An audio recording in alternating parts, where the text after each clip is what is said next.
Well, you have probably heard of it, the new Netflix hit Dahmer, about a serial killer who killed 17 people and even ate some of his victims.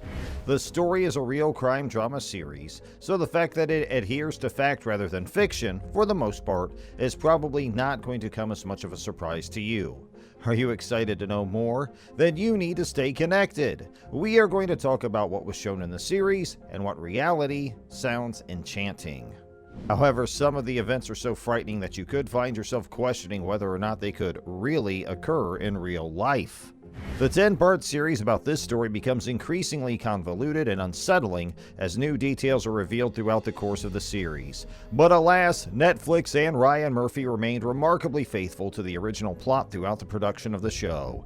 In case you were wondering what parts of Monster, the Jeffrey Dahmer story on Netflix, were based on reality and what parts were fiction, here's a recap of all the moments and minute details that were accurate in the film. Club 219 is an actual establishment, and Jeffrey Dahmer frequented it. Throughout the course of the program, Jeffrey Dahmer is seen going to a location known as Club 219. There, he picks up several victims and drives them back to his apartment. Jeffrey Dahmer was known to frequent the gay club known as Club 219 when it was still open and serving customers in Milwaukee. According to the Wisconsin LGBT History Project, the doors to Club 219 were originally opened for business in February 1981, and the establishment swiftly established a reputation for being one of the most popular venues in the surrounding area. On the other hand, we are sorry to inform you that the club is closed at the moment. Its popularity began to decline as numerous bars sprang up in the surrounding area, and once it became known to the general public that Dahmer frequently brought his victims to this establishment, the business had a difficult time attracting new clients.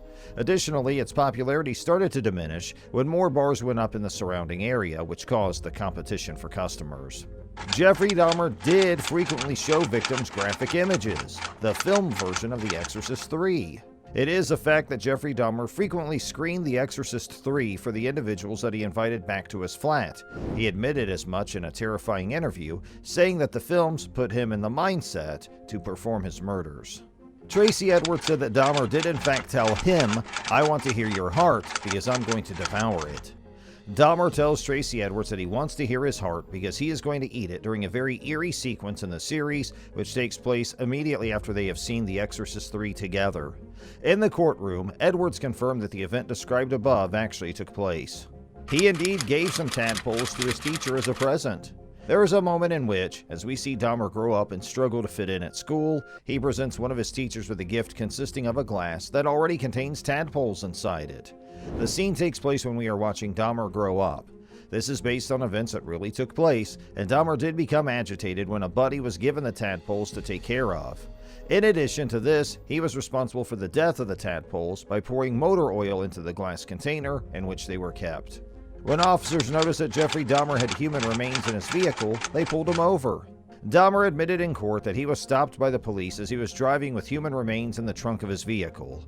After being pulled over for swerving on the roadways at 3 in the morning, he was able to persuade the officers to let him go so he could continue his journey. The account in the Honor Society yearbook was genuine. At the beginning of the 4th episode available on Netflix, Dahmer may be seen trying to blend into the background of the yearbook photo taken by the Honor Society. Although in reality he had nothing to do with the group, he managed to sneak his way into a photo with them. Since that time, his face has been obscured from view. The Milwaukee Blood Plasma Center was one of Dahmer's places of employment. The Jeffrey Dahmer series on Netflix is based on real events, but it also contains a significant amount of material that reads like fiction. This particular scene is one of the few that is factually accurate. In the series, we see Dahmer find a job at a blood donation center and take some of the donations that he receives home with him. Although he was indeed given this job, there's no evidence to show that he stole any of the funds from there. The occurrence at the fairground was an actual event. We watch a scene in which Dahmer was arrested after he exposed himself indecently at a fair in the show that's available on Netflix. And this took place in real life.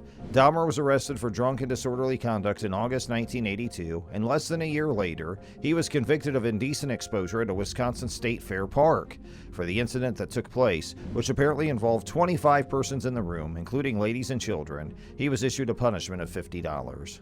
Dahmer did receive Conneric's synthesphone after police returned it to him. After being drugged, the 14-year-old seen escaping from Dahmer's apartment while covered in blood in one of the film's most frightening scenes. Dahmer informs the police that Conrick's an adult and that they are a couple. And this actually took place in real life. Dahmer would indeed call the victims' family members after he killed them. After killing Tony Hughes, Jeffrey Dahmer shown on Netflix telling his sister that he is in the vortex and that his family should stop looking for him. Dahmer's statement comes after the murder of Hughes, and it's been stated that Dahmer did call the family members of the people he murdered and instructed them to cease looking for their loved ones. The revolting meat sandwich sequence was inspired by real-life occurrences. When Dahmer hands out a meat sandwich to his neighbor Glenda Cleveland, it is a particularly uncomfortable scene to see on the show since it makes one's stomach churn. The actions shown here are based on real-life occurrences, and Dahmer's neighbors are certain that he had previously offered them human meat. Pamela Bass, whose experiences were combined with those of the real Glenda Cleveland to create the character we see on the show, confirmed that Dahmer did give her a sandwich at one point in an interview. The incident involved a neighbor named Pamela Bass. Glenda Cleveland's experiences were used to create the character we see on the show. She claimed, "I have probably consumed a body part belonging to someone else." The court scene that Rita Isbell experienced is almost word for word the same as what took place in real life. Errol Lindsay was a victim of Jeffrey Dahmer, and Rita Isbell is his sister. When Rita was confronted with Dahmer in court, she famously gave emotional testimony about the impact of the crime on the victim. The events that took place in real life were remarkably similar to those depicted in the Netflix show. An additional point for you, as you've seen with us in the whole video, coming right back to the topic, while he was incarcerated, Dahmer would mock the other inmates and shape his food into the shapes of human body parts. It's said that Dahmer maintained his nasty sense of humor even while he was inside. He would tease the inmates and say things to the effect of "I bite," as well as tell them jokes about cannibalism. Grunge claims he did shape his food in prison to resemble body parts and would add ketchup to imitate blood. Well, I think this is going to bring us to the end of today's video, guys. What did you think about it? If you have any comments for us, leave them in the comment space below. And make sure you like our video and share it with anybody who you think would find interest in it, from your friends to your family to other fans of Netflix shows and true crime drama. I know there's some gory stuff in here, but it really is an interesting watch, and we hope that you enjoyed watching our video about it. Hey, also make sure you subscribe to our YouTube channel. That way you never miss out on our new videos when we upload them for you. We always have new material, and you want to stay updated with us by pressing that bell icon, and you will be notified immediately when we have new material for you. We sincerely appreciate you spending time out of your busy day to hang out with us today, and we look forward to catching up with you in our next video. Hey, have a great rest of your day, everyone, and we'll see you next time. Thanks for watching.